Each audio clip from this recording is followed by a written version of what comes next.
നമസ്കാരം. രാമായണത്തിലെ ജ്ഞാനശകലങ്ങൾ ഈ പ്രഭാഷണ പരമ്പരയുടെ 322 എപ്പിസോഡിലേക്ക് എല്ലാവർക്കും സ്വാഗതം. നരകത്തിൽ രാവണൻ കണ്ട ഭയാനകവും ഭീകരവും ദയനീയവുമായ കാഴ്ചകളാണ് ഉത്തര രാമായണത്തിൽ വിവരിക്കുന്നത്. അദ്ദേഹം പുഷ്പവിമാനത്തിരുന്നുകൊണ്ട് താഴോട്ട് നോക്കുമ്പോഴാണ് ഇതെല്ലാം കാണുന്നത്. യമപുരിയുടെ മുകളിലെത്തി വിമാനം യുദ്ധത്തിനായി വരികയാണ്. താഴേക്ക് നോക്കുമ്പോഴാണ് ഈ നരകത്തിലെ ദയനീയമായ ദൃശ്യങ്ങൾ കാണുന്നത്. അതെന്തൊക്കെയാണ് എന്ന് വളരെ കൃത്യമായി ഉത്തര രാമായണത്തിൽ നമുക്കെല്ലാം അറിയാനായി എഴുതി വച്ചിട്ടുണ്ട്. നമുക്ക് ഓരോന്നായിട്ട് നോക്കാം. വളരെയധികം വേദനാജനകമാണ്. അത്ര സുഖകരവും സന്തോഷകരവുമായ കാര്യങ്ങളല്ല നമ്മൾ ഈ ലക്കത്തിൽ കേൾക്കാൻ പോകുന്നത്. അവിടെ കണ്ട കാഴ്ചകൾ: നരികളും നായ്ക്കളും ചിലരെ കടിച്ചു കീറുന്നു, അവർ അലമുറയിടുന്നു. മറ്റു ചിലർ കൃമികളുടെ കടിയേറ്റ് അവശരായി മോഹാലസ്യപ്പെട്ട് വീഴുന്നു.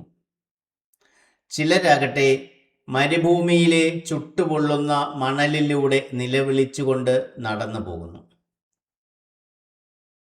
മറ്റു ചിലർ ഘോരമായ സമുദ്രത്തിൽ അകപ്പെട്ട് തീരം കാണാനാകാതെ വലയുന്നു, ഉഴറുന്നു.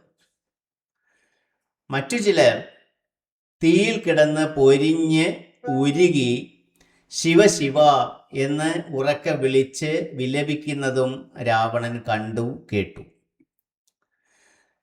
ദാഹിച്ച് പൊരിഞ്ഞിട്ട് ജലം കിട്ടാതെ വാവിട്ട് നിലവിളിക്കുന്നവർ, ചെമ്പുകൊണ്ടുള്ള ഒരു സ്ത്രീരൂപം ഉണ്ടാക്കിയിട്ട് അത് ചുട്ടുവഴിപ്പിക്കും. എന്നിട്ട് ആ രൂപത്തെ കെട്ടിപ്പിടിക്കാൻ, ആലിംഗനം ചെയ്യാൻ നരകവാസികളെ നിർബന്ധിക്കുന്ന യമകിങ്കരന്മാരെയും രാവണൻ കണ്ടു. വലിയ ഉയരമുള്ള കുന്നിൻ്റെ മുകളിൽ നിന്നും ചിലരെ താഴേക്ക് ഉരുട്ടിവിടുന്നു. ചിലരുടെ ശരീരത്തിൽ കൂരമ്പുകൾ എങ്ങു നിന്നൊക്കെയോ വന്ന് തറയ്ക്കുന്നു. മറ്റു ചിലരെ ആകട്ടെ ഈയം ഉരുക്കിയിട്ട് അത് അവരെ നിർബന്ധിച്ച് കുടിപ്പിക്കുന്നു. മൂത്രം, മലം, ചോര, ജലം, ചലം എന്നിവ കൊണ്ട് നിറഞ്ഞ പുഴയിൽ ചിലരെ നീന്തിക്കുന്നു. അവർ നീന്തി കുഴയുമ്പോൾ ആ പുഴയിലെ അഴുക്ക് നിറഞ്ഞ മലിനജലം അവരെ കുടിപ്പിക്കുന്നു. മറ്റു ചിലരാകട്ടെ ശൂലത്തിൽ കിടന്ന് ആടുകയാണ്. വേറെ ചിലരെ ചുട്ടുപൊള്ളുന്ന കൊടിൽ കൊണ്ട് യമകിങ്കരന്മാർ ഉടലിൽ, ശരീരത്തിൽ കൊളുത്തി വലിച്ച് വേദനിപ്പിക്കുന്നു. കഴുകനും കാക്കയും കൊക്കുകൾ കൊണ്ട് ചിലരുടെ കണ്ണുകൾ കൊത്തിപ്പറിക്കുന്ന കാഴ്ചയും രാവണൻ കാണുകയാണ്. 720 നായ്ക്കളുണ്ട് അവിടെ, മനുഷ്യരെ കടിച്ചു കീറാൻ മാത്രമായി. അവർ അവരുടെ ജോലി നിർവിഘ്നം നിർബാധം ചെയ്തുകൊണ്ടിരിക്കുന്നു. ചില യമകിങ്കരന്മാർ അവിടെയുള്ള നരകവാസികളെ വാൾ കൊണ്ട് വെട്ടി ശരീരം പൊളിക്കുന്നു, മുറിക്കുന്നു. എന്നിട്ട് അവരുടെ ചോര കുടിച്ച് ഉല്ലസിക്കുന്നു. മറ്റു ചിലരുടെ ആകട്ടെ വായും മൂക്കവും അമർത്തി പിടിച്ചിട്ട് അവരെ ശ്വാസം മുട്ടിക്കുന്നു.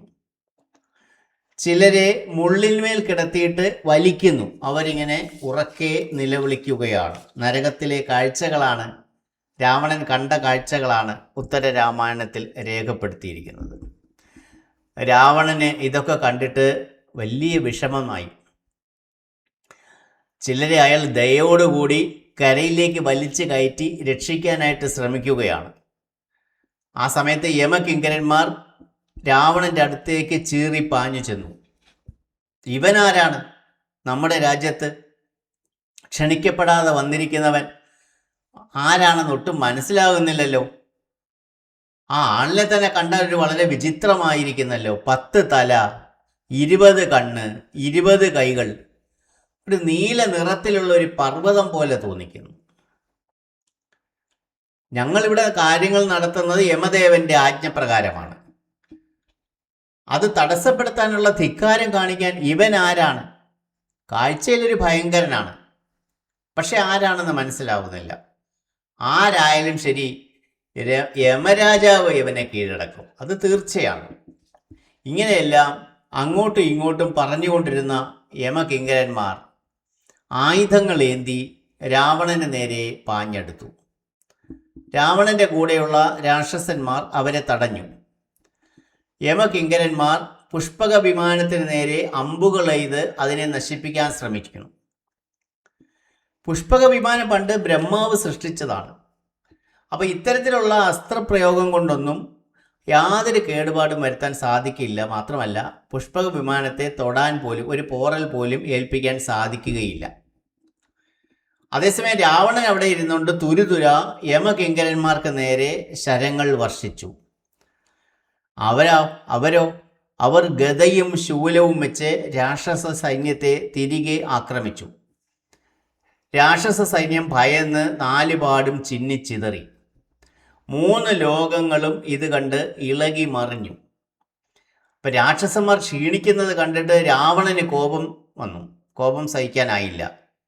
യമഭടന്മാരോ, അവരാകട്ടെ രാവണന്റെ ആക്രമണത്തിൽ പതറാതെ പിടിച്ചു നിൽക്കുകയുമാണ്. അവർ പ്രയോഗിച്ച അമ്പുകൾ, ശൂലം തുടങ്ങിയ ആയുധങ്ങൾ രാവണന്റെ ശരീരത്തിൽ തറച്ചു കയറി പല ഭാഗത്തും. രാവണ ശരീരമാസകലം ചോര ഒലിപ്പിച്ചു നിൽക്കുകയാണ്. പൂത്തു നിൽക്കുന്ന ഒരു ശിംശഭാ വൃക്ഷം പോലെ ഇരിക്കും എന്നാണ്, ചുവന്ന പൂക്കൾ കൊണ്ട് പൂത്തു നിൽക്കുന്ന ഒരു ശിംശഭാ വൃക്ഷം പോലെ ഇരിക്കും എന്നാണ് രാവണനെ ഇപ്പോൾ കണ്ടാൽ എന്നാണ് രാമായണത്തിൽ പറയുന്നത്.